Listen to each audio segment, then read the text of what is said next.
आप लोगों को महसूस होता है कि मानसून आ गया, लेकिन इंडिया में जो मानसून एंट्री करता है 1 जून के आसपास एंट्री कर रहा है। तो ये जो रीजन्स है इंडिया में बायोडाइवर्सिटी के दो मेगा 4 मेगा सेंटर का तो चलो कौन कौन से हैं?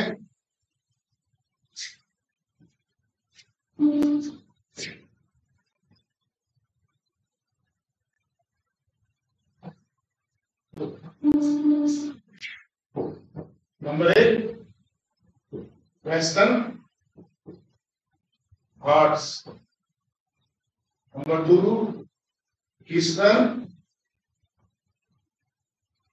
हिमालय, नंबर 3 अंडमान एंड निकोबार, लक्षद्वीप द्वीप आइलैंड्स। ये 4 ऐसे एरिया हैं जो इंडिया के सबसे ज्यादा जैव विविधता वाले क्षेत्र।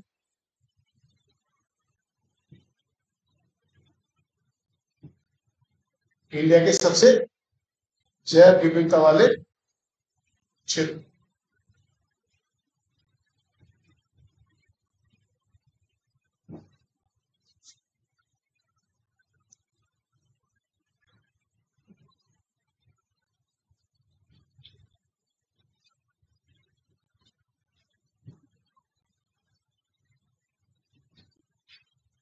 तो निकल सकता है वर्ल्ड के बायोडाइवर्सिटी सेंटर का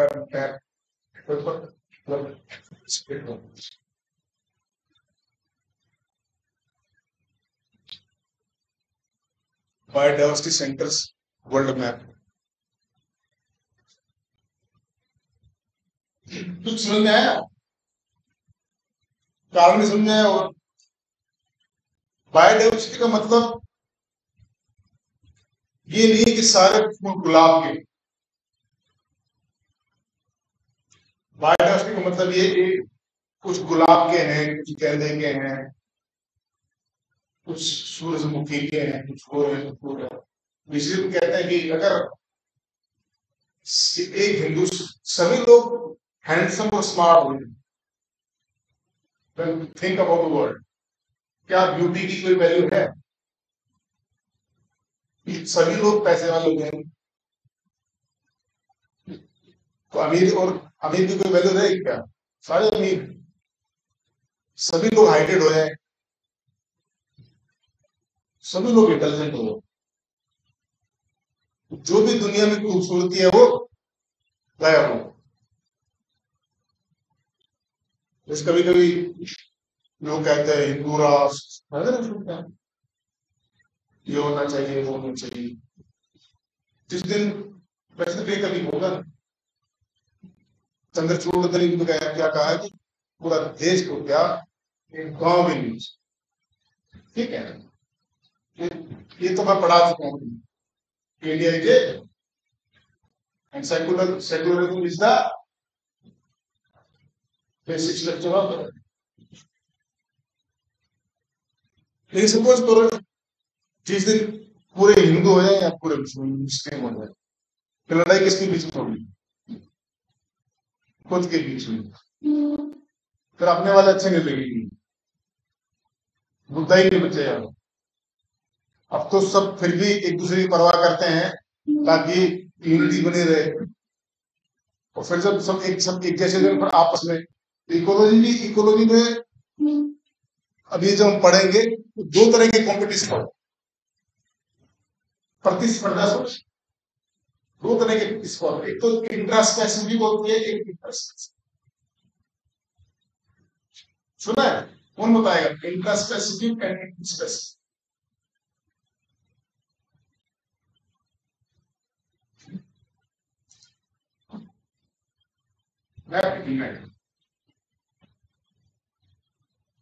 और इनसे कंट्रीज के बीच है उस या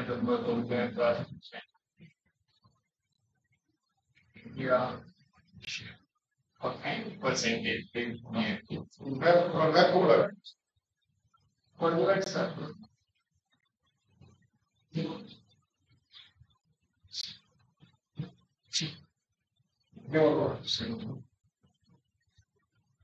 ग्रीन हुई यहाँ पर, यहाँ से चेक करो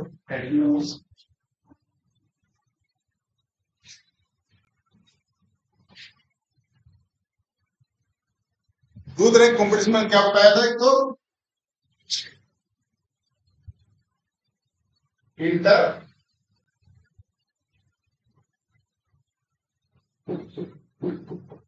स्पेसिफिक वर्ड बना है स्पीसीज से, जो मैंने आपको पढ़ाया था, बताया ना स्पीसीज। हाँ,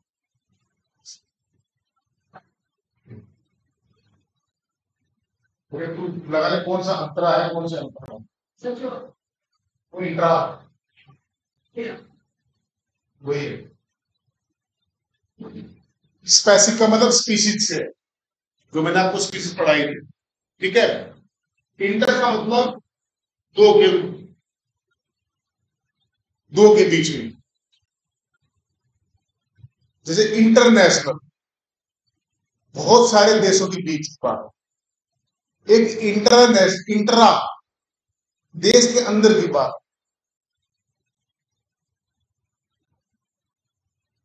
जैसे अंतरदेशीय पत्र आता बोलता है, मतलब वो भारत में कहीं नहीं जा सकता था।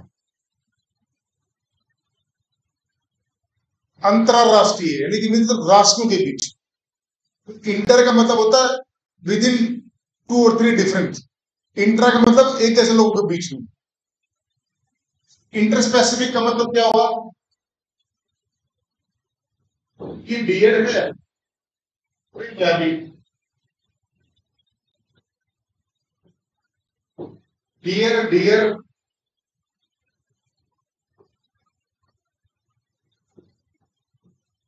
और रैबिट रैबिट,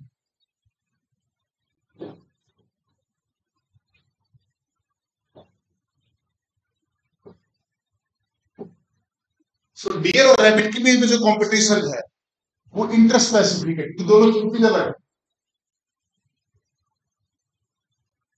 रैबिट और डियर जो है दो डिफरेंट स्पीसीज है, उनके बीच में कंपटीशन है, तो इनके बीच में कंपटीशन थोड़ा कम है कि डियर ने घास खा ली तो कुछ और भी खा लेगा जाके बेचारा रैबिट। डियर थोड़ा ऊंचा होता है इसलिए वो बड़े को भी खा लेगा, बुश भी खा लेगा, अगर घास तो रैबिट घास भी खा सकता है, तो दोनों को कंपटीशन। एक कॉमन चीज क्या है कि दोनों ही वेजिटेशन को खाते हैं, बस ये तो कंपटीशन है। दो डियर के बीच में तो और कंपटीशन है, क्योंकि ये डियर भी ऊपर से खा सकता है, ये भी ऊपर ऊपर तक खा सकता है, ये भी नीचे खा सकता है, और फिर खाने के अलावा दोनों के बीच में मेटिंग की प्रॉब्लम है, उनको मेटिंग भी चाहिए। तो डियर और रैबिट के अंदर कोई कंपटीशन नहीं है मेटिंग का। रहने के घर की बात कर लो, डियर अलग जगह रहेंगे, तो रैबिट और डियर में रहने के लिए जगह की कंपटीशन नहीं है, वो तो जमीन खोद के अंदर घुस जाता है, वो अलग अलग जगह रहता है। लेकिन डियर और डियर, सारे डियरों की एक जैसी जरूरतें हो जाती, तो जिनकी एक जैसी जरूरतें हो जाए उनके बीच में कंपटीशन ज्यादा इंटेंस हो जाता है कि अब सारे के सारे ये कहो कि हम सारे आईपीएस ही बनेंगे, तो कंपटीशन हो जाएगा टफ, और आप में से कोई आया सारे लोग अपडेट हो सकते। अगर आप तुम लोग सब जिद कर लो कि हमें सबको बनना आईपीएस की, तो कंपटीशन सोचो बनेगा, और 5 पोस्टें हैं तो 5 ही बनो, बस संभावना खत्म हो गई, क्योंकि बाकी को तो निकलना है, पोस्टें 5 है, सबको चाहिए आईपीएस है। लेकिन आपको में से सभी को नौकरी चाहिए, मान लो सिविल सर्विस चाहिए, लेकिन 10 आईएएस की पोस्ट है, 10 लोगों को आईएएस मिल जाएगा, कुछ आईपीएस मिल जाएगा, कुछ आईआरएस मिल जाएगा, कुछ मिल जाएगा, क्योंकि आपका जो कंपटीशन है थोड़ा सा डिफरेंट होगा। लेकिन अगर जब एक जैसी जरूरतें होगी, वहां पे दो में से एक को जाना होता है, इसको बोलते हैं कंपटीटिव एक्सक्लूजन प्रिंसिपल। लेकिन दो तलवार एक मैदान में, दो स्पीसीज होंगी, अगर वो एक ही जगह रह रही तो दोनों में से एक को जान मरना होगा। तो दो स्पीसीज की जरूरतें बिल्कुल हूबहू होती है।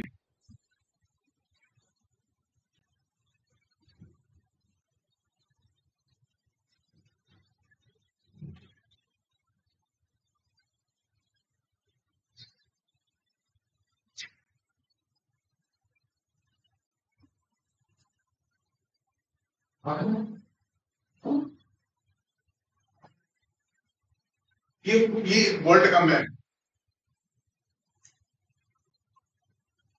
ठीक है।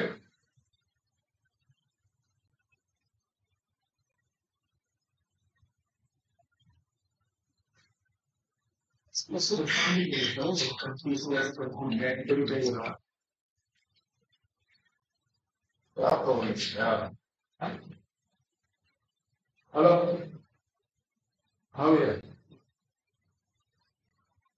हाँ हाँ भैया बताओ। अब तो यार जाके प्रिंसिपल का आवाज है, कुछ मैंने गार्ड से। अरे महाराष्ट्र कॉलेज के प्रिंसिपल का आवाज पूछ लेना है, ठीक है।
ठीक है,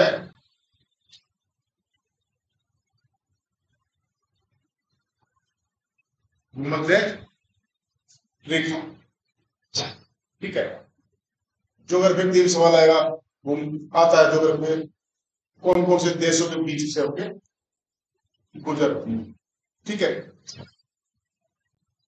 इंडिया की शुरुआत कहां होती है? 8 डिग्री, एक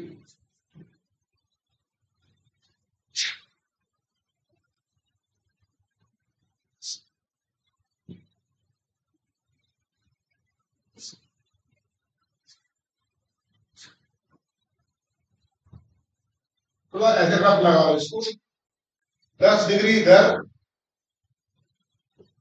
10 डिग्री नॉर्थ, 10 डिग्री साउथ, क्या हो गया ये? जीरो ऊपर चला गया। अब ये यहां आएगा 10 डिग्री नॉर्थ, 10 डिग्री साउथ, ये जो रीजन है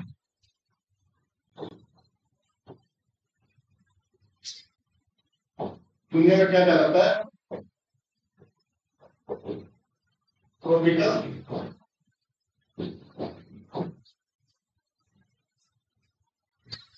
आज जाकर मैप देख लियो, भूमध्य रेखा के 10 डिग्री नॉर्थ में मास्क क्यों लगा रखा भाई? तो परेशान हो रहा है,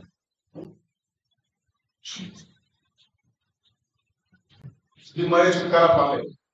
किसी से डर लगता है तो थोड़ा सा अलग बैठ जाए, देखो आगे आगे जीवन बड़ा दुभर हो जाएगा, इससे नुकसान बहुत ज्यादा होगा, फायदे 0% ये तुम्हारी पर्सनैलिटी का हिस्सा बन जाएगा।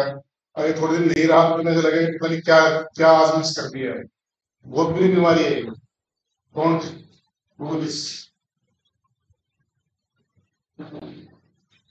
जब कोरोना में नहीं मरे तो आप क्या मरेंगे? मास्क वहां जरूरत होती है जिससे जिसमें आप चले गए जहाँ पे कॉन्टेमिनेशन ज्यादा है, बस एक बार मास्क लगाया उसको उतार के फेंक दिया। हम लोग क्या करेंगे, मास्क लेके भी करेंगे, पट्टी करेंगे, फिर घर जाके टांग देंगे, दोबारा पहन लेंगे, तो और ज्यादा खतरनाक हो जाता है। जो धूल के कण जो बाहर थे वो सारे सारे इसमें ट्रैप में फंस जाते हैं। फिर जैसे आप अगर आप कहीं बंद कमरे में कारपेट बिछा दो, तो कारपेट की अगर सफाई नहीं होती तो कारपेट और एसी लगा दो आप, तो कारपेट के सारे डस्ट जो है, क्योंकि कारपेट फर्श पे तो डस्ट ज्यादा चिपकती नहीं है, कारपेट में तो अंदर चल जाती है डस्ट, वो डस्ट फिर आपको सांस लेने में दिक्कत करती है। तो ये जो रीजन है 10 डिग्री नॉर्थ, 10 डिग्री साउथ को रीजन कहते हैं ट्रॉपिकल रीजन से। और दुनिया के सबसे ज्यादा बायोडायवर्सिटी वाले रीजन, जैव विविधता वाले जो क्षेत्र हैं, वो इसी रीजन में, ट्रॉपिकल 10 डिग्री नॉर्थ में और 10 डिग्री साउथ में। क्या आपको बोलना है? हाँ भैया, पहुंच गया,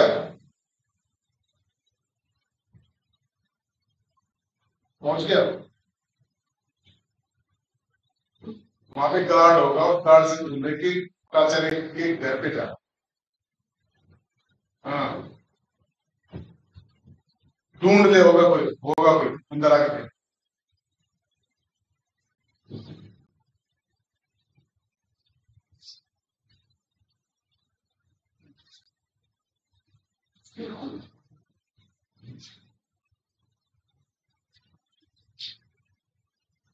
वो वो देश निकाले सारे, नोट कर लेंगे।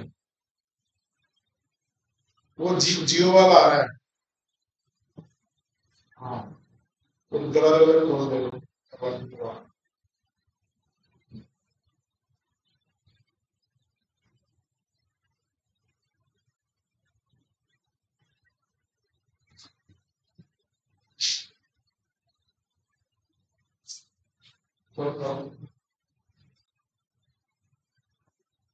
ले आया बस।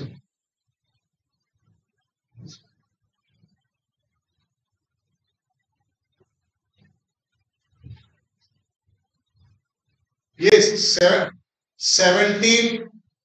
मेगा डायवर्स कंट्री, ठीक है। वैसे कहीं कहीं 22 मिलेंगे, 24 मिलेंगे। ऑस्ट्रेलिया, ब्राजील, लिखो इनको नाम, लिखो शाबाश। ठीक है ठीक है, चल ले, छोटा मत करो, बड़ा कर दो और भी बच्चों को दिख जाए यार।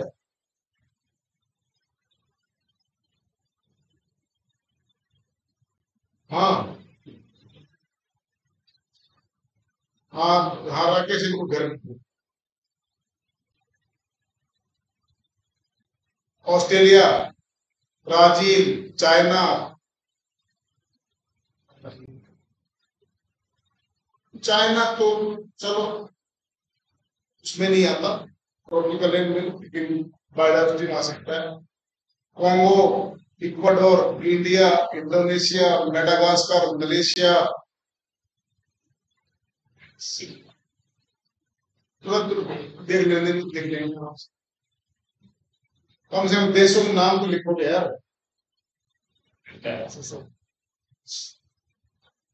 हिंदी में पढ़ा इन देशों की, ठीक है, चलो अंग्रेजी में रहने देंगे। India, Indonesia, Madagascar, Malaysia, Mexico, ठीक है। आज घर जाके और ना गूगल से या इनकी लोकेशन भी देखना, और मैप्स खरीद के, और मैप्स पे रोज ना लोकेट करके देखो ये जगह कहाँ पे है, ये कहाँ पे है, ये कहाँ पे है, मतलब प्रैक्टिस करो। और आगे किसका करो।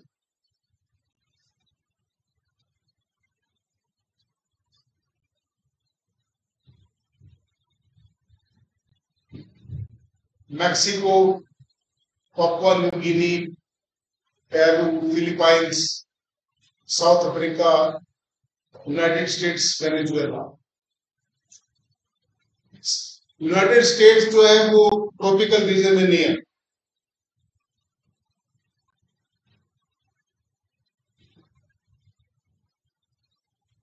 वो मेन मेन जो कंट्री है, जैसे मेडागास्कर है,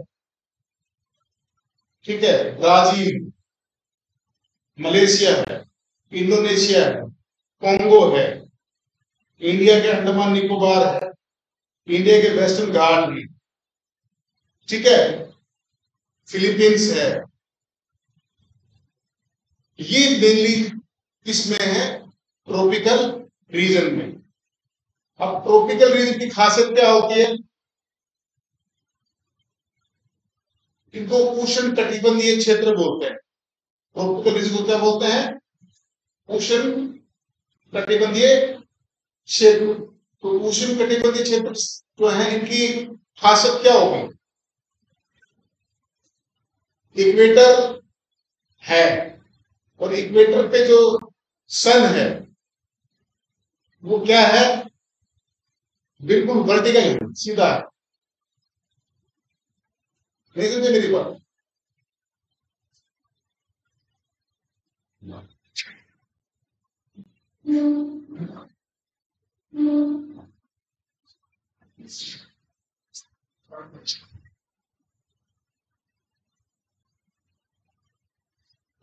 ये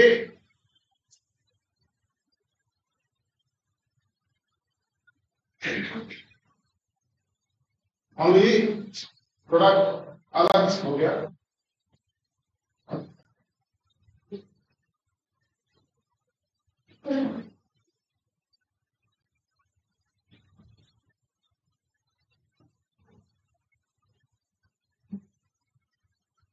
जीरो डिग्री जो है ना,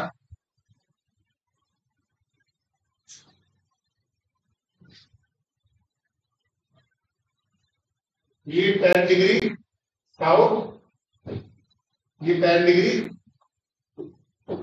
नॉर्थ, ठीक है। अब सब इक्वेटर पे सन रहेगा ऐसे,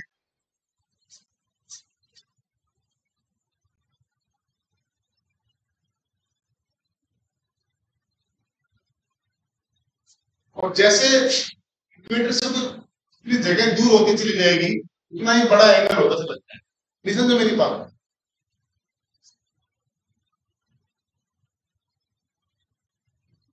कटिंग विद नॉट। इक्वेटर पर बिल्कुल सीधा सन है कि 10 डिग्री नॉर्थ 10 डिग्री साउथ, ये हियर इज दिस लगा ट्रॉपिकल मानो 0 और 10 और 10। जैसे इक्वेटर और इक्वेटर तो कुछ नहीं पड़ती है, ट्रॉपिकल रीजन 10 डिग्री तक थोड़ा सा ऐसे खास का है, very high temperature.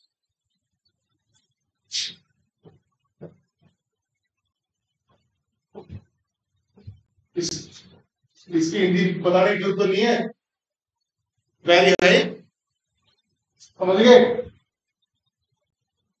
Very high temperature, फिर रेनफॉल डेली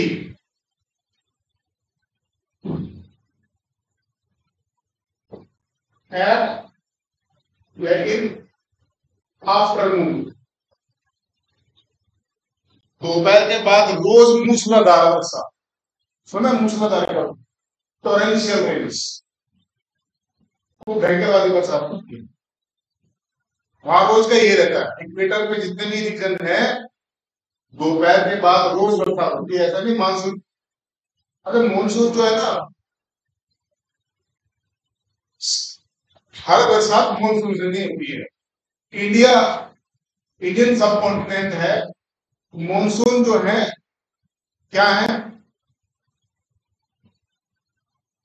विंड्स है।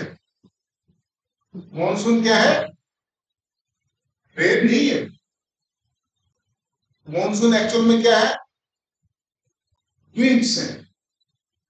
ऐसी विंड जो सी से लैंड की तरफ चलती है।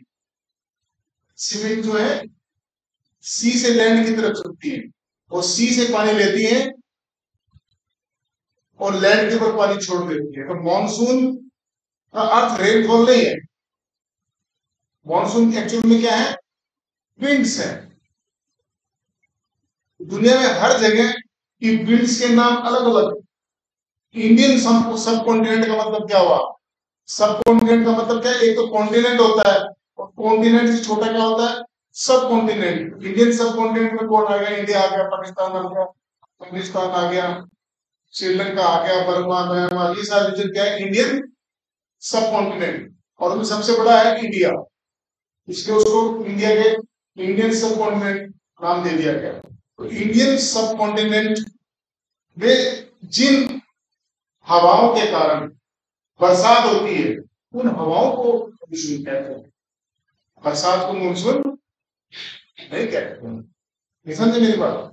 लेकिन बहुत सारे लोग क्या समझते हैं मानसून क्या है? रेन। मानसून एक्चुअल में क्या है? विंड्स है। ठीक है, तो मानसून पढ़ाएंगे तो उनके बारे में और ज्यादा डिस्कस करेंगे। तो यहाँ पे मानसून विंड मानसून के कारण नहीं होता, क्योंकि यहाँ की विंड स्पेशल अलग है। यहाँ विंड वाला स्थिति नहीं है। यहाँ पे रेन कैसा होता है? कन्वेंस सॉरी क्या बोलते हैं उसको? कन्विक्शनल रेन। मतलब सूरज की किरणों से वाष्प बनती है और वाष्प ही कंडेंस होकर वापस आ जाती है। जी डॉक्टर साहब? हाँ, लेटर भेज, साइन कर दिया लेटर।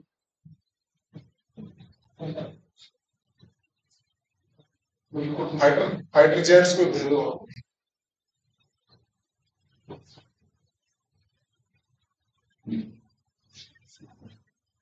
ठीक है, ठीक। हेलो। हाँ,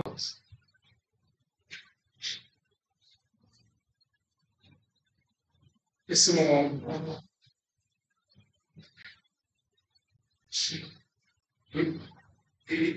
किसी को भेज दो ना, कर देंगे।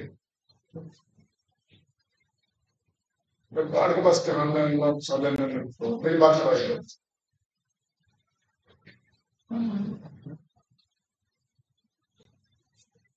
अरे यार, हमारे पास बाइक है ना, तो यार पास डेली गार्ड का कुछ है नहीं।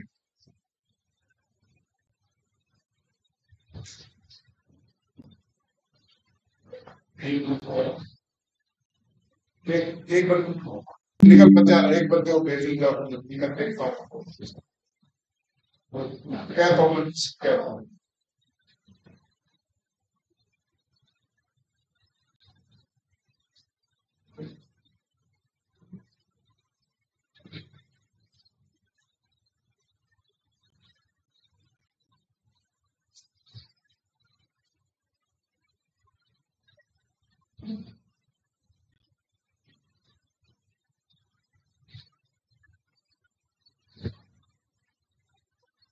ठीक है क्या? कहाँ पे आया हुआ है? अरे यार, एक मल्टीप्लेक्स चाहिए था, कोई और उसी वाला आएगा। अरे नहीं, जिसमें 3-4 पिन लग जाती है, ऊपर एक नीचे ऐसे वाला। हाँ, नहीं नहीं, फिर सही सही बता देख थोड़ा। हाँ यार, जी वाले घर में करते हैं। क्या तू लेके दिया है कोई यार? मल्टीपल है, टैंकर में टच करिए।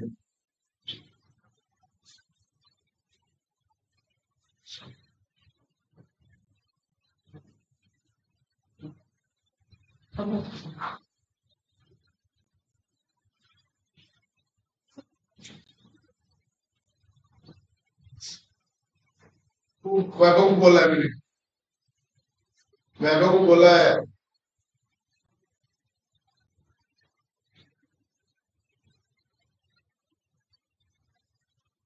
कैसी? मतलब वहां पे जो रेन होती है, ज्यादातर बरसात कैसे होती है? वाष्प के कारण। जैसे बहुत सारा पानी पड़ा है, बहुत भयंकर वाली गर्मी हुई, वाष्प उनको उड़ गया, कंडेंस होकर नीचे गिर गया, अगले दिन में वही पानी, यानी वो ऊपर जाता रहता है, पानी आता रहता है, जाता रहता है, पानी आता रहता है। लेकिन मानसून जो है एक अलग टाइप की रेन है। तो हर जगह एक ही टाइप की रेन नहीं होती। हर जगह रेन का कारण अलग अलग होता है, रेन की टाइप्स अलग अलग होती हैं, उनको जो विंड लेके आती है, विंड का नाम अलग अलग होता है।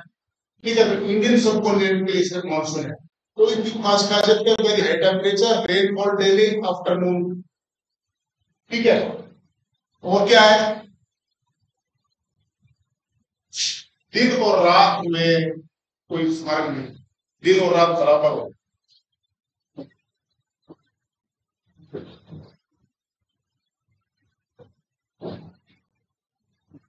12 घंटे का दिन और 12 घंटे की रात।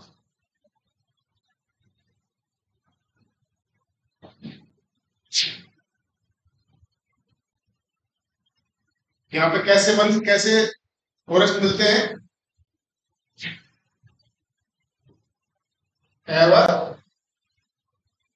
ग्रीन पॉइंट है। वैसे फॉरेस्ट का नाम एक्चुअल में क्या है? Tropical rain forest. जो ट्रॉपिकल रेन फॉरेस्ट है, टेरेस्ट्रियल इकोसिस्टम है कि एक्वेटिक? टेरेस्ट्रियल का मतलब क्या होता है? लैंड। टेरेस्ट्रियल का मतलब क्या है? Land ecosystem. ठीक है, तो टेरेस्ट्रियल इकोसिस्टम में सबसे ज्यादा बायोडाइवर्सिटी कौन सी इकोसिस्टम में होती है? Tropical rain forest. लिख लो time. Tropical rain forest Hindi वालों के लिए उष्णकटिबंधीय वर्षा वन। ठीक है, ट्रॉपिकल रेन फॉरेस्ट है the highest biodiversity, have the highest. अबे हाईएस्ट की स्पेलिंग नहीं आती क्या? हाईएस्ट बायोडाइवर्सिटी, तो इसकी हिंदी तो बना रही होगी अपने मन में। उष्णकटिबंधीय वर्षा वन में सबसे ज्यादा जैव विविधता पाई गई। तो दुनिया में जितने भी लैंड इकोसिस्टम्स, उनमें सारे लैंड इकोसिस्टम्स में से जो बायोडाइवर्सिटी है वो कहां पे है? Tropical rain forest. ठीक है, और दुनिया में सबसे ज्यादा एक्सटेंसिव ट्रॉपिकल रेन फॉरेस्ट कहां मिलते हैं? एक्सटेंसिव मतलब सबसे ज्यादा गहरे।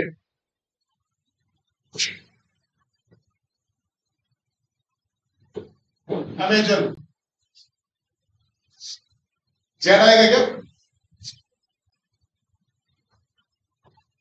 एमेजोनियन फॉरेस्ट दुनिया के सबसे ज्यादा गहरे ट्रॉपिकल रेन फॉरेस्ट कौन से हैं? Amazonian forest. अमेजन के वन। अमेजन क्या है? एक रिवर है जो तो ब्राजील में, उस रीजन को क्या कहते हैं? उसके आसपास का जो एरिया क्या कहता है? Amazonian region. तो उस एरिया में जो फॉरेस्ट है उनको क्या कहते हैं? Amazonian rain forest. तो आप जाके देखना, वर्ल्ड का मैप देखना, उसमें ये होमवर्क है, वर्ल्ड का मैप देखना है और अफ्रीका साउथ अमेरिका के रिवर्स देखना है। तो उनमें सबसे बड़ी रिवर्स कौन सी है? ठीक है, कहां कहां से बहती है, उसके चारों तरफ का रीजन कौन सा है, इन सब चीजों पे आपको काम करना है। तो एक ज्योग्राफी में आपके क्वेश्चन से निकल के आएगा। तो अमेजन जो है वो रिवर के नाम से अमेजन रेन फॉरेस्ट। तो यानी कि ट्रॉपिकल रेन फॉरेस्ट में भी लेकिन सबसे ज्यादा एक्सपेंसिव फॉरेस्ट जो है ट्रॉपिकल फॉरेस्ट है। जैव विविधता सब जगह मिलती है, लेकिन ट्रॉपिकल फॉरेस्ट भी अलग अलग रीजन में है, लेकिन उनमें से सबसे ज्यादा कहाँ है? Amazon Amazon forest. तो अमेजन फॉरेस्ट को लंग्स ऑफ द अर्थ भी कहते हैं।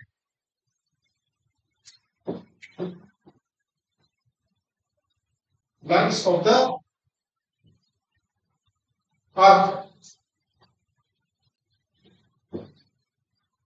समझिए क्या मतलब?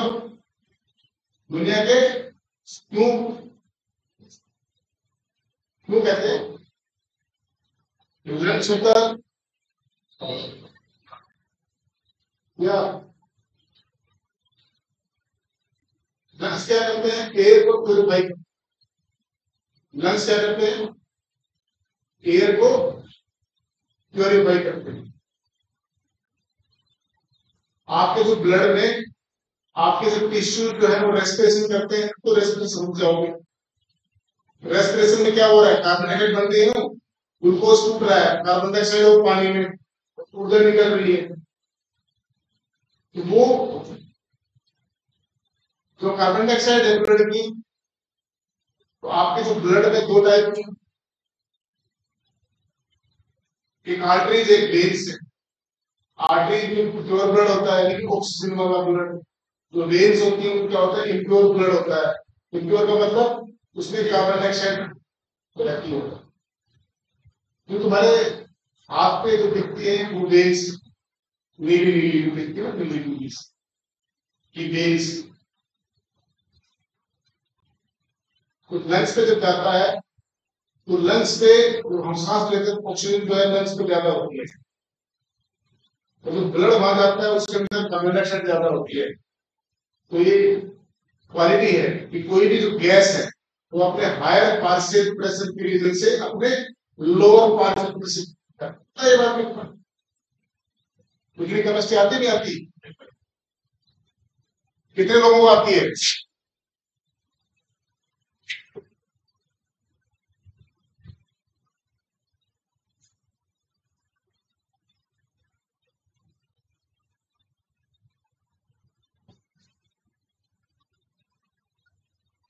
ये दो कंटेनर्स हैं, दोनों बंद हैं, ठीक है। से एक बार पता लगा सकते हो?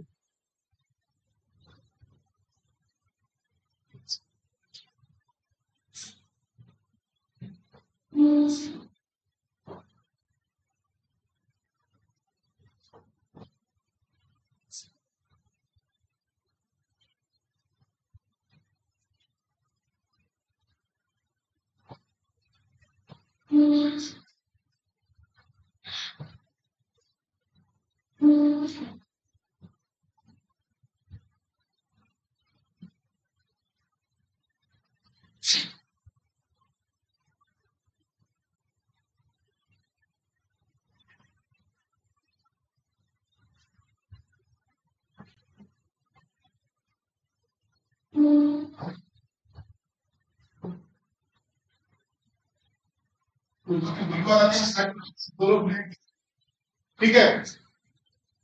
मान लो ये ब्लू कार्बन डाइऑक्साइड है। ब्लू क्या है? CO2। और ये क्या है? O2।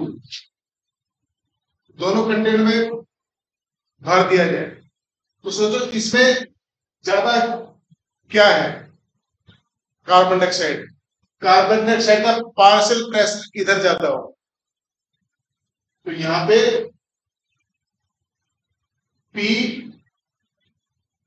CO2 partial pressure CO2 का ज्यादा है, पार्शियल प्रेशर ऑक्सीजन का कम है। यहां पे क्या है? PO2 ज्यादा है, यहाँ पे PCO2 ज्यादा है। अगर इस दोनों के बीच में से अगर इसको हटा देता है ढक्कनों को, तो ये गैस जो है क्या होगा कि ऑक्सीजन यहां कम है, इसलिए ऑक्सीजन यहां से यहां पहुंचेगी और कार्बन डाइऑक्साइड यहां जाता है, यहां से। हाँ। हम्म।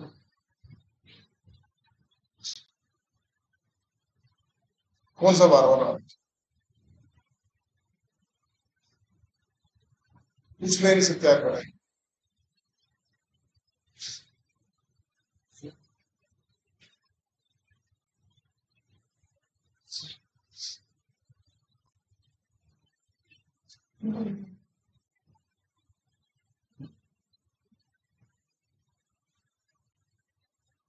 देख लो कुछ लोग। तो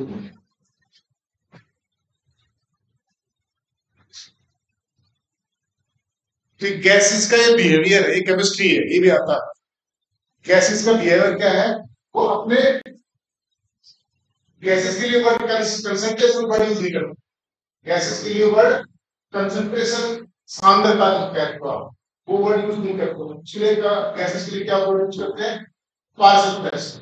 तो जिस जिस हर कोई भी गैस है वो अपने हायर पार्शियल प्रेशर के रीजन से अपने लोअर पार्शियल, तो जब लंग्स पे जब एयर जाती है, लंग्स पे जब ब्लड जाता है, ब्लड के अंदर कार्बन डाइऑक्साइड ज्यादा होती है और लंग्स के ऊपर ऑक्सीजन ज्यादा होती है। तो होता क्या है कि लंग्स की ऑक्सीजन ब्लड के अंदर चली जाती है और ब्लड की कार्बन डाइऑक्साइड लंग्स पे जाती है और लंग्स में आया तो आप उसको बाहर फेंकेंगे। तो पूरी दुनिया में एमेजन फॉरेस्ट जितने ऑक्सीजन पैदा करते हैं वो कार्बन डाइऑक्साइड को खींचते हैं। ऑक्सीजन पैदा करने से हल नहीं हो रहा, कार्बन डाइऑक्साइड को भी कम करते हैं।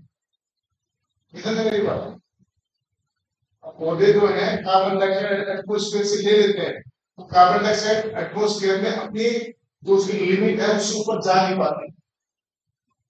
अगर कार्बन डाइऑक्साइड अपने लिमिट से ज्यादा कंसंट्रेशन एटमोस्फेयर में हो जाएगी तो क्या होगा, तो आप ग्लोबल वार्मिंग कहते हो। तो एटमोस्फेयर के अंदर कार्बन डाइऑक्साइड की कंसंट्रेशन है, प्रेशर है, उसको कंट्रोल रखते हैं प्लांट्स। ज्यादा प्लांट्स होंगे तो वहां पे कार्बन डाइऑक्साइड को लेंगे और उसको छोड़ेंगे। तो दुनिया के लंग्स इसलिए कहते हैं यहाँ पे अभी तक ह्यूमन डिस्टर्बेंस नहीं है, ना के बराबर है।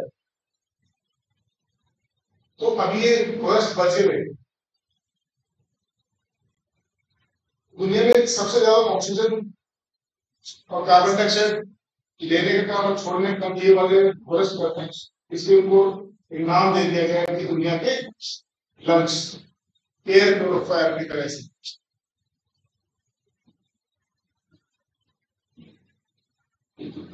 ये क्वेश्चन बहुत आता है, दुनिया में सबसे ज्यादा बायोडाइवर्सिटी कहाँ मिलती है, ठीक है। अगर अमेजन आए तो हमें रेट होना चाहिए, ठीक है।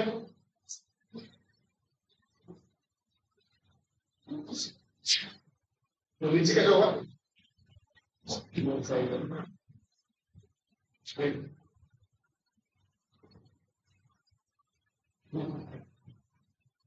बैठ जाता बैठ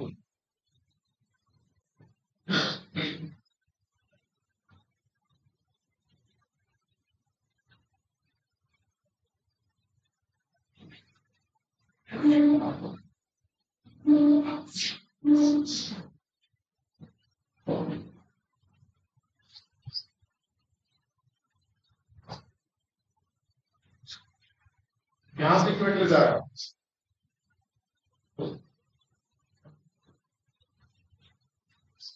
इक्वेटर से पोल्स, इक्वेटर से पोल्स की तरफ जाते हैं,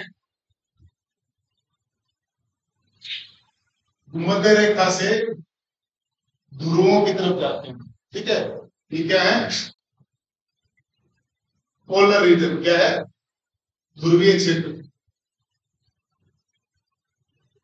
ठीक है। ये नॉर्थ पोल है, ये साउथ पोल। इक्वेटर से जब पोल्स की तरफ जाते हैं क्या होता है, रेनफॉल कम होता जा रहा है। रेनफॉल इक्वेटर से अगर पोल्स की तरफ जाएगी तो धीरे धीरे रेनफॉल घटता हुआ जाता है। जैसे भूमध्य रेखा से चलेंगे तो कम होता जाएगा। यहाँ सबसे ज्यादा, फिर उससे कम यहाँ, उससे कम यहाँ, उससे कम यहाँ, उससे कम यहाँ, बिल्कुल कम है, ठीक है।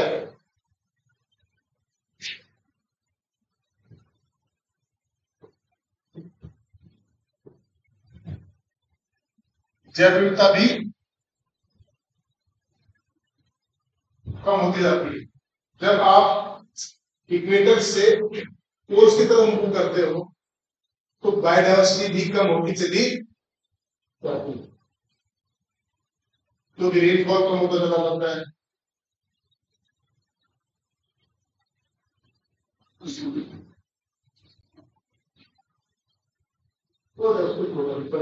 उसकी बात करें कहाँ पे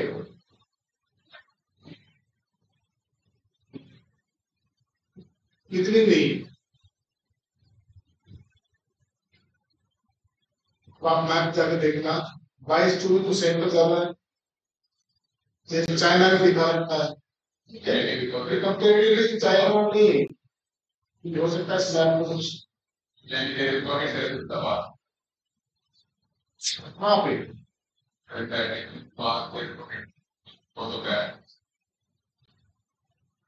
समझा नहीं क्या करना।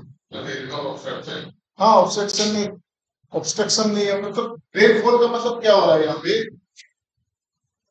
कि ऑब्स्ट्रक्शंस तो पहले से इंडिया है, उसमें हिमालयस है, पर इंडिया में हिमालयस में पूरा इंडिया का क्लाइमेट बिल्कुल ही अलग हो। अगर इंडिया में हिमालयस ना हो तो जिन सीजन्स की आप सोचते हो सीजन में से एक भी नहीं होता। आप बिल्कुल कोल्ड रीजन में रह रहे हो, उधर से ठंडी हवाएं आती, रेनफॉल भी नहीं होता, ठीक है। और आप इंडिया में जाके यूरोप का भी मजा ले सकते, यानी कि जो टेम्परेचर 60 डिग्री पे 60 डिग्री पे भूमध्य रेखा से 60 डिग्री पे जाके यूरोप में जाते हो, वो वाला टेम्परेचर जो है इंडिया में 32 डिग्री पे 32 डिग्री नॉर्थ पे आप थोड़ा ऊंचाई पे ले लो, ग्लेशियर्स हैं, स्नोफॉल है, ये सब हाइट का खेल है, ठीक है। अगर ये इतनी हाइट नहीं होती तो एक 176 मीटर हाइट पे 1 डिग्री सेल्सियस तापमान गिर जाता है, तो हाइट के साथ टेम्परेचर गिर जाता है, उसके कारण है। अगर हिमालय नहीं होता तो ये कुछ सवाल पूछ सकते हैं कि अगर हिमालय नहीं होता तो भारत क्लाइमेट कैसे, तो यू कैन पूछना। बायोडाइवर्सिटी कम होती चली जाती है, रेनफॉल कम होती चली जाती है, और टेम्परेचर भी कम होता चला जाता है, टेम्परेचर भी कम होता चला जाता है। और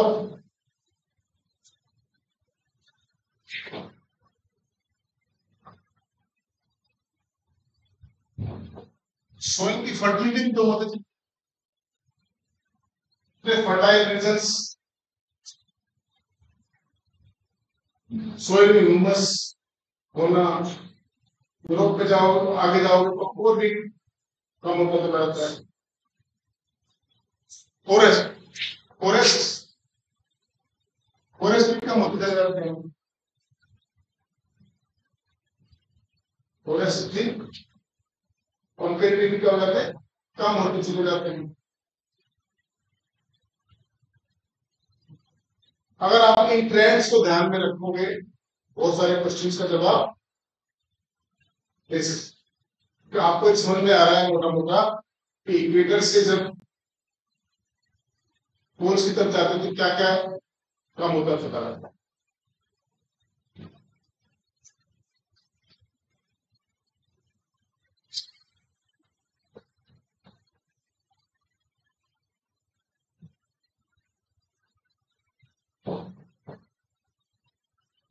पॉपुलेशन डेंसिटी कम होती चली जाती है, होती क्या होती है,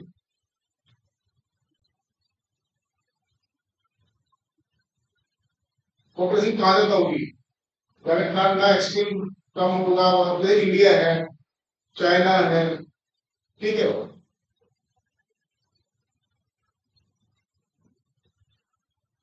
यूरोप में कुछ कार्स है, पोल में बिल्कुल नहीं है।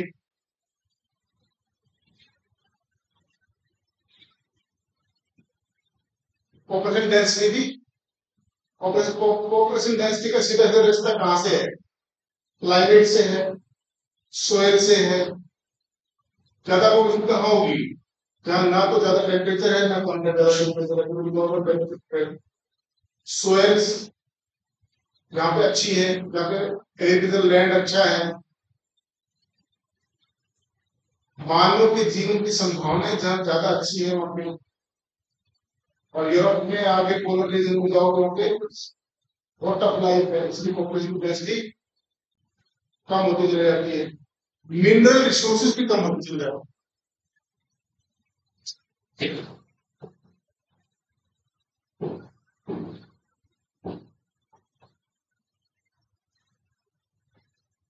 कोयला है, बहुत सारे ऐसे मिनरल रिसोर्स हैं, कंपेरेटिवली इस रीजन में ज्यादा है, और कोल्स की तरफ जाएंगे तो कम हो जाएगा। कोल्स की तरफ जाता है तो क्या बढ़ जाता है, एक दुख से बढ़ती है, जैसे नेचुरल गैस। रशिया जो है it is a hub for the natural gas.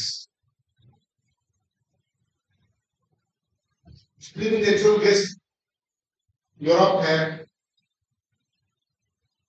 Europe को सारी नेचुरल गैस की सप्लाई कहां से होती है, रशिया से होती है। पेट्रोलियम अभी रशिया से कोई नहीं खरीद रहा, बुरे दिनों में भी साथ होगा, हमारे वाले भी चुप लगाए। एक जमाने में रशिया के नाम पे सिक्योरिटी फील करते थे, नहीं, रशिया भारत का सबसे ज्यादा ट्रस्टेड पार्टनर।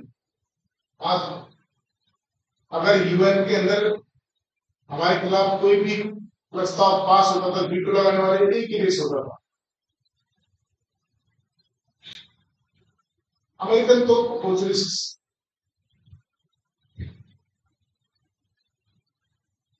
तो हमारे वालों को चुनाव पहले से खराब हो रही है, पॉपुलिस्ट। इंडियन फॉरेन पॉलिसी पढ़ोगे, इंडियन फॉरेन पॉलिसी में एक ट्रेंड जो अब आ गया है कि नया एक वर्ल्ड ऑर्डर बन गया। जो नया वर्ल्ड ऑर्डर है, now US is no more a super power, तो उसको टक्कर देने के लिए चाइना खड़ा हो गया। तो चाइना पे कंट्रोल करने के लिए इंडिया का साथ दे रहा, ताकि इंडिया से कोई तैयार नहीं। कभी कोई दिक्कत आए तो रशिया वाले बड़े साथ दे रहे, अमेरिकन कभी नहीं। नए वर्ल्ड ऑर्डर में इंडियन फॉरेन पॉलिसी कभी बदलते रहे, गवर्नमेंट की आइडियोलॉजी भी डिपेंड है। कांग्रेस आइडियोलॉजी कम्युनिस्ट को अलग तरह के लोग करती है, ये अलग तरह के लोग। कांग्रेस का जो आइडिया है, रशिया कम्युनिस्ट है, तो कांग्रेस जो आइडियोलॉजी है उसको मैच कर। प्रेजेंटली जो वर्किंग गवर्नमेंट में उनकी आइडियोलॉजी राइटिस्ट कैपिटलिस्ट से ज्यादा लोग,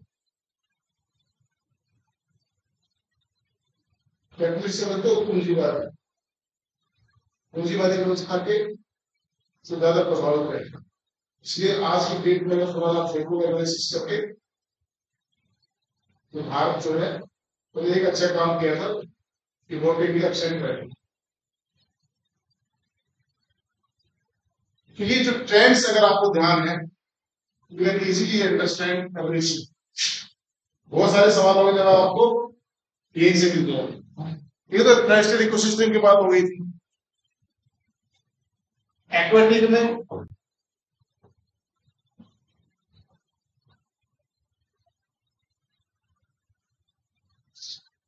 सबसे ज्यादा फाइनेंस रीजन कौन से इकोसिस्टम से,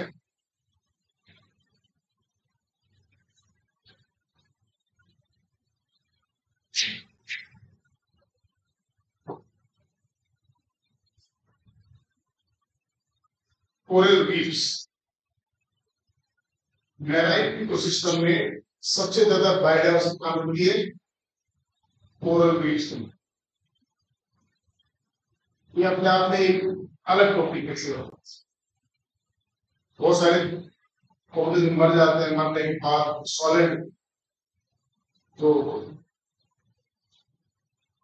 ग्रेट बैरियर रीफ के बारे में सुना?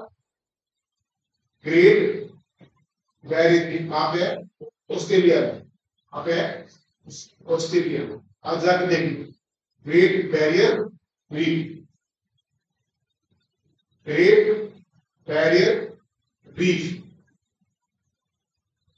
दुनिया की सबसे बड़ी कोरल रीफ्स। अब कोरल रीफ बहुत ही फ्रेजाइल इकोसिस्टम्स हैं। फ्रेजाइल का मतलब नाजुक। एक वर्ड क्या होता है? फ्रेजाइल। जैसे कांच का सामान है, क्या है? फ्रेजाइल। कांच के सामान को बड़े संभाल के रखना चाहिए। यानी कि जो थोड़े से ऑर्गन्स में काम, बुजुर्ग आदमी बच्चा है, थोड़ी सी गर्मी थोड़ी सर्दी उनको, यंग आदमी को बहुत गर्मी हो सकती, ज्यादा बहुत नहीं करता। तो ऐसे इकोसिस्टम तो थोड़े से चेंज से ही, जिनके अंदर बड़ा चेंज आ जाए, ऐसे इकोसिस्टम क्या कहलाते हैं? Fragile ecosystem. तो ये बहुत फ्रेजाइल इकोसिस्टम्स हैं। टेम्परेचर बढ़ने से और बहुत सारे ऐसे रीजन से कोरल रीफ जो है गायब हो रही है। तो कोरल रीफ्स आर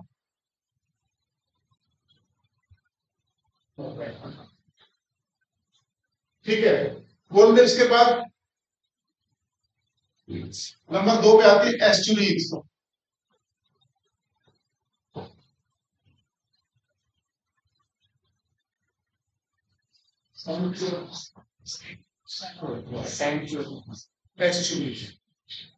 एस्चुरीज क्या होती है?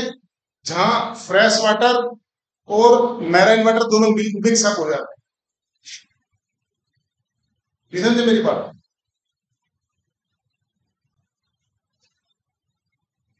ये तो अपनी इंडिया में 2 टाइप की रिवर है, एक तो हिमालयन रिवर्स है, एक पेनिनसुलर रिवर्स है।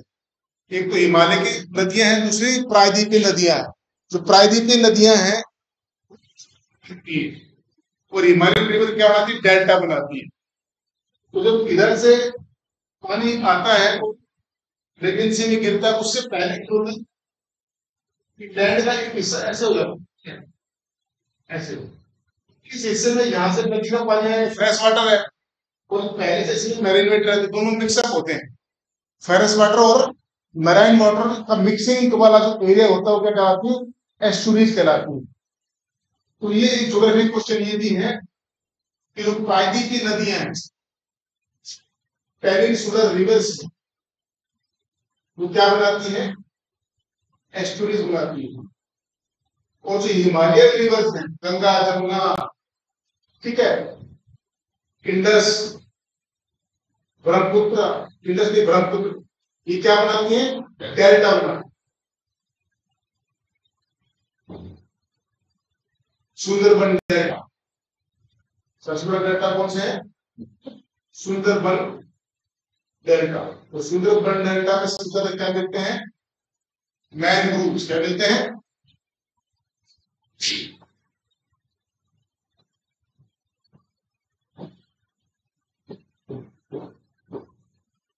मैनग्रूव्स। ये प्लांट्स होते हैं जो कि जहां पे समुद्र का पानी और फ्रेश वाटर दोनों मिक्सअप से रहते हैं, उनमें डेल्टा, सॉरी, मैनग्रोव उगते हैं। ये मैनग्रोव जो है बहुत इंपॉर्टेंट है। ये कोस्टल एरिया को प्रोटेक्ट करते हैं। इनके अंदर बहुत सारी बायोडाइवर्सिटी रहती है। धीरे धीरे मैनग्रोव भी समाप्त हो रहे हैं। मैनग्रोव की इंपॉर्टेंट खासियत क्या है? इनकी जो रूट्स होती है वो नेगेटिवली जियोट्रॉपिक होती है, रेस्पिरेटरी रूट्स होते हैं। यानी कि मतलब क्या होता है? इनको जो रूट्स होते हैं वो ऊपर की तरफ फैलते हैं और उनके अंदर छेद होते हैं जिसमें रेस्पिरेशन करती है। तो इनको रेस्पिरेटरी रूट्स कहते हैं। रूट्स हमेशा जाती कैसी है? ग्रेविटी की तरफ जाती है। ये अगेंस्ट द ग्रेविटी आती है तो नेगेटिवली जियोट्रॉपिक है। जियो का मतलब अर्थ, ट्रॉपिक का मतलब मूवमेंट, अर्थ के डायरेक्शन में मूवमेंट है, जियोट्रॉपिक है वो जनरली जियोट्रॉपिक, और अर्थ के ग्रेविटी के अगेंस्ट जो मूवमेंट है वो नेगेटिवली जियोट्रॉपिक मूवमेंट हो। ठीक है, तो रेस्पिरेटरी ग्रूव्स जो है किसमें मिलती है, मैन ग्रूव में मिलती है।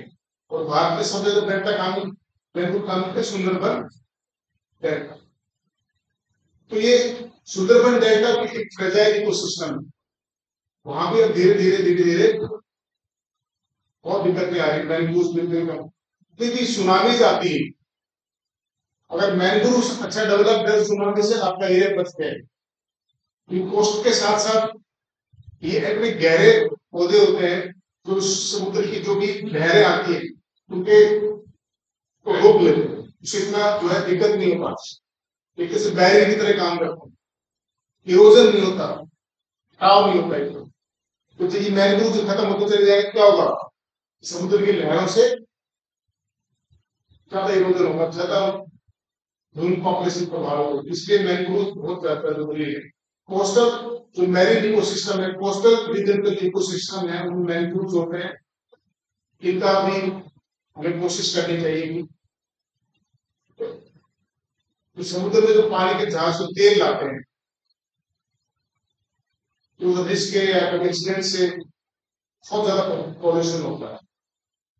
तो धीरे धीरे जो कीड़े हैं उनके कारण नदियों का जो पोल्यूशन है वहां तक पहुंच रहा है, उसके कारण धीरे धीरे क्या हो रहा है, मैंग्रोव जो कम होते जा रहा है। मैंग्रोव के कम होने से क्या हो रहा है, ज्यादा सुनामी से ज्यादा कहर।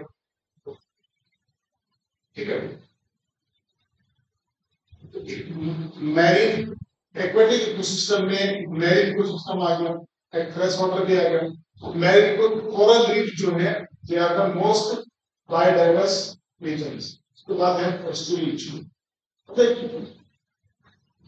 चलो वो एक अलग मामला है, दूसरा मुझे कुछ कहना है।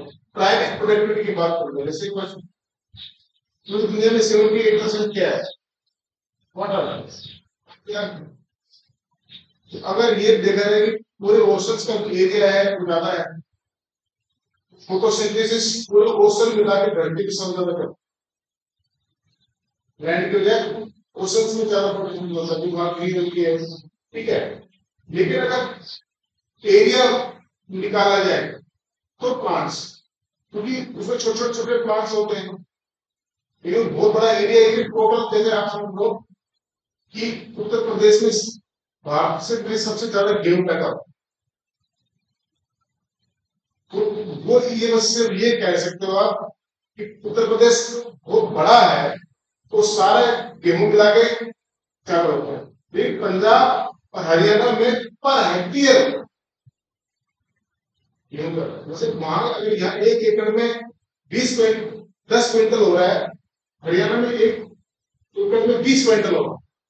लेकिन उत्तर प्रदेश का प्रोडक्शन इसलिए ज्यादा है, उसका एरिया उससे कई गुना ज्यादा। गेटिंग योर पॉइंट, ओशंस क्योंकि एरिया में ज्यादा है इसलिए टोटल फोटोसिंथेसिस ज्यादा है। अगर पर मीटर की बात करें तो लैंड में जो प्लांट्स हैं वो तो फोटोसिंथेसिस करते हैं। ये बायोडाइवर्सिटी के बारे में थोड़ा पढ़ाया, इसमें अल्फा बीटा और गामा 3 तरह की बायोडाइवर्सिटी होती है। कल उसको थोड़ा डिस्क्राइब करने की कोशिश करूँ। कल तो सुनते हैं क्या, नहीं है समझे, बहुत मुश्किल है। सर आपने इंडिपेंडेंस डे में बिजी रहना, इसलिए आपका सफर लॉन्ग रहेगा।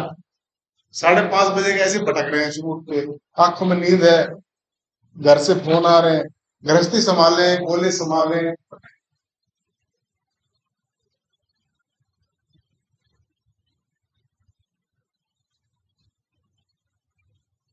बाद में तो बहुत टाइप के क्वेश्चन बताए, तो ज्योग्राफी भी है उसमें, इकोलॉजी भी है उसमें,